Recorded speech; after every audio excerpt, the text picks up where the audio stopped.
Hi అండి అందరికీ. నేను కస్టమర్ బ్లౌజుల మీద గీతలు గీయకండి బాగోదు అని చెప్పాను గదండీ!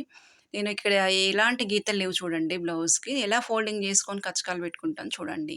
బ్యాక్ పార్ట్‌ని తీసుకొచ్చి ఇలా 3 ఫోల్డింగ్స్ పెట్టుకొని, సమానంగా 3 భాగాలు చేసుకొని అటు ఇటు ఫోల్డింగ్ రావాలి. ఇలా పెట్టుకొని కచ్చకాలు పెట్టుకొని డాట్స్ మార్కింగ్ పెట్టుకోవచ్చు. భుజాలకు ఎదురుగా వచ్చేయి చూడండి. ఇలా డాట్స్ వేసుకున్న తర్వాతకి డాట్స్ ఖర్చు నడుం పట్టి జాయిన్ చేయడానికి ముందు ఎటువైపు మలిచి పెడుతున్నారు? అది ఒకసారి చూడండి ఇక్కడ. 2 వైపులా డాట్స్ వేసిన తర్వాతకి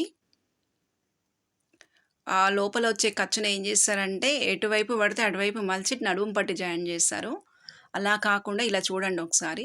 ఎదురెదురు రావాలి. నడుము పట్టి లోపల ఉన్నట్టు ఖర్చు ఎదురెదురు రావాలి. అలా అయితే చూడడానికి నీట్‌గా ఉంటుంది. ఐరన్ చేసినా నీట్‌గా వస్తుంది. ఇప్పుడు నేను జాయిన్ చేశాను చూడండి నడుము పట్టిని.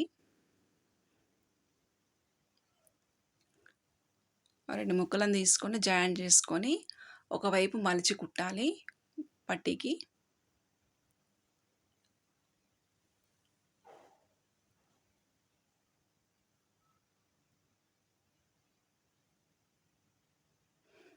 దీన్ని ఇలా తీసుకొచ్చి ఇది చూడండి ఒకసారి ఎదురెదురు ఉండాలి. ఇలా ఎదురెదురు ఉండి ఆ ఫోల్డింగ్స్ ఉంటాయి గదండీ! మన నడుం పట్టి డాట్ మీదకొచ్చినటువంటి ఫోల్డింగ్ కూడా ఎదురెదురే మలవాలి.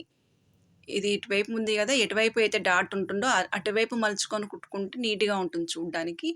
చేతి పని చేసినా నీట్‌గా ఉంటుంది. ఈ టిప్ ఎంతమందికి తెలుసు? ఇది ఎంతమంది పాటిస్తున్నారు? నాకు కామెంట్‌లో వీడియో నచ్చినట్టయితే సబ్స్క్రైబ్ చేసుకోండి. మీకు తెలిసిన వాళ్ళకి షేర్ చేయండి. Thank you.